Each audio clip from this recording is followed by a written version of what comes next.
اور ان لوگوں جیسے نہ ہونا جنہوں نے خدا کو بھلا دیا تو خدا نے انہیں ایسا کر دیا کہ خود اپنے تئیں بھول گئے۔ یہ بد کردار لوگ ہیں۔ اہل دوزخ اور اہل بہشت برابر نہیں، اہل بہشت تو کامیابی حاصل کرنے والے ہیں۔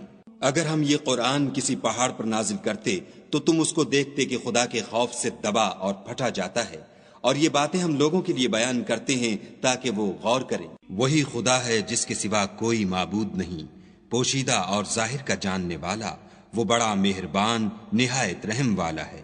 وہی خدا ہے جس کے سوا کوئی عبادت کے لائق نہیں، بادشاہ حقیقی، پاک ذات ہر عیب سے، سلامتی امن دینے والا، نگہبان، غالب، زبردست بڑائی والا۔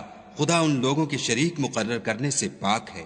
وہی خدا تمام مخلوقات کا خالق، ایجاد و اختراع کرنے والا، صورتیں بنانے والا۔